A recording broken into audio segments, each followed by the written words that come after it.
Hey everyone, hope you're well. This is Arya here to bring you another weekly fighting game news update. Skullgirls received a controversial update across all platforms. This patch set out to remove elements that were considered too risque or insensitive. These included Nazi iconography and upskirts of teenagers. In a post explaining their rationale, the developers stated that these elements were no longer in line with their current philosophies and views on sexuality, hate groups, and so on. The majority of Skullgirls fans have welcomed this patch and see the changes as positive for both the game's image and the community. However, others weren't so supportive, criticizing these changes as censorship. After this patch was released, recent reviews for Skullgirls on Steam have been overwhelmingly negative, which I think for a game of such high quality is incredibly sad. Speaking personally, I'm firmly in the mindset that this patch was a positive one, but what are your thoughts?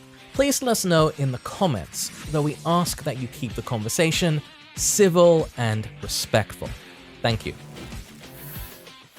Arc System Works has published a 20-minute interview with the developers of DNF Duel, celebrating the first year since its launch.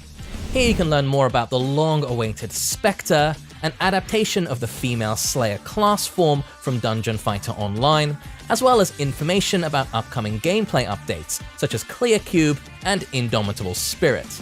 These mechanics will greatly affect defensive tactics and change how you approach battles. With the first couple of tournaments all done and dusted for Street Fighter VI, we now have the tournament schedule for the Capcom Pro Tour 2023. The tour will run between August 2023 and January 2024, with the tour culminating in Capcom Cup 10, where the winner has a chance to win a whopping $1 million from a $2 million prize pool. The Capcom Pro Tour is set to start during EVO, which is the first of 3 offline premieres where players can win a spot at Capcom Cup. Arxis and Cygames have announced that a beta test for the upcoming Granblue Fantasy vs Rising will be held from July 26th to 27th in a closed format, and from July 28th to 30th for everyone. Registration will last from July 5th till July 16th, so if you want to play, then hop to it. Also, another character was revealed during Anime Expo 2023. Nier, no relation to the game series, will also join the roster. According to the developers, Nier summons the primal beast, Death, to fight alongside her. And from a brief description, it seems as though she might be quite a complex puppet character who has to manage multiple resources. Sounds fun.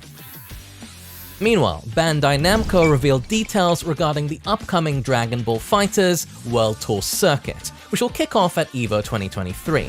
Taking a league format, players competing in tournaments will receive points based on their finishing position. FV Major 2023 took place in Malaysia during the weekend and featured a Tekken World Tour Challenger Tier event. It resulted in Ulsan defeating Ni in the finals to win the whole thing. With this result, Ulsan now takes 5th place in the TWT standings.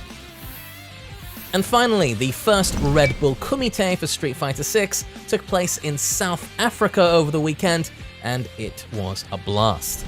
Big Bird's Marissa ended up bulldozing everyone in his way to be crowned the victor. And that's that for this week's fighting game news. Have an excellent day all, and catch you on the next one.